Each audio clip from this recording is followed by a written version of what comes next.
O título que vai estar sendo A Conversão de Saulo.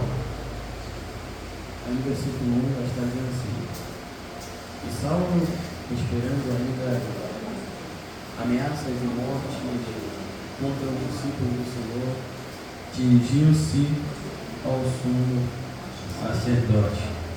Amados irmãos, todos nós conhecemos, pode ser citar, amados irmãos, todos nós conhecemos Saulo, né? Tarso é uma cidade, Tarso de Cilícia, ele veio de lá, por isso que ele foi conhecido como Saulo de Tarso. Então, irmãos, a Bíblia diz aqui, alguns capítulos anteriores já, a Bíblia vai estar dizendo sobre Estevão. Estevão, ele foi apedrejado por estar falando a palavra de Deus. Estevão, ele estava citando aqui com todas as leis daquela época antiga, e o povo acabou, a Bíblia diz que o povo tampou o seu ouvido porque não gostou do que o Estevão falou. Porque, infelizmente, as pessoas não gostou do que Estevão estava falando para eles, porque Estevão estava falando a palavra de Deus, Estevão estava falando a verdade. Mas, infelizmente, muitos não aceitam a verdade, que é a palavra de Deus. Então, meus irmãos, a Bíblia diz, em Mateus capítulo 7, versículo 54, diz que Estevão foi apedrejado, e Estevão estava falando para o Senhor perdoar eles. É a mesma coisa, igual o Senhor contava na cruz, o Senhor disse: Pai, perdoa eles, porque eles não sabem o que fazem. Então, irmão, Estevão estava olhando para o céu, estava sendo apedrejado, e a Bíblia diz que a alma dele foi levada ao céu.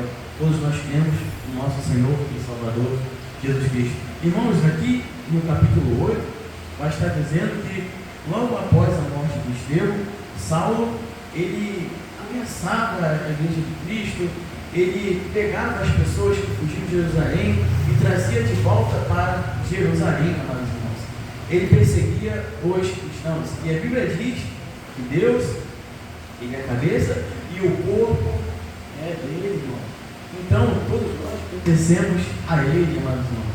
Ou seja, se Saulo ele estava perseguindo a Cristo, ele estava perseguindo, na verdade, os que invocam o nome do Senhor, e também estava perseguindo também a Cristo. Se alguém persegue o ungido do Senhor, se alguém persegue aqueles que temem, aqueles que buscam o Senhor, também está perseguindo ao Senhor e Salvador Jesus Cristo. Então, irmãos, a palavra de Deus diz que também tinha o mágico, o Simão o mágico. A Bíblia diz que o Simão enganava as pessoas de lá de Samaria, se não me engano, enganava as pessoas com as suas magias, e as pessoas estavam sendo enganadas, achando que Simão tinha o poder de Deus, porque estava sendo enganado pelo Simão. Então, irmão, a Bíblia diz que Filipe, ele foi lá pregar a palavra de Deus, e a Bíblia diz que aquele povo de Samaria se converteu, foi batizado, recebeu a Deus em suas vidas, e também o próprio Simão, o mágico, irmão. Então, a palavra de Deus, que Filipe pregou, o evangelista Filipe que pregou para eles, comoveu tanto eles que eles se converteram. E a Bíblia diz que Pedro e João foram lá orar por eles, interceder por eles para que recebessem o Espírito Santo. Aleluia. A Bíblia diz também que Filipe estava com o eunuco, estava andando, e a Bíblia diz que eles pararam num lugar e o eunuco viu uma água no chão e falou: e essa água, será que impede de você batizado? E Filipe respondeu ao eunuco: se você crer, você assim poderá ser batizado. Então o eunuco foi batizado, e a Bíblia diz que Deus levou Filipe para Azoto, e o eunuco ficou por lá mesmo, e Filipe estava continuando pregando a palavra de Deus. Então, amados irmãos, Simão, como eu acabei de citar aqui mais,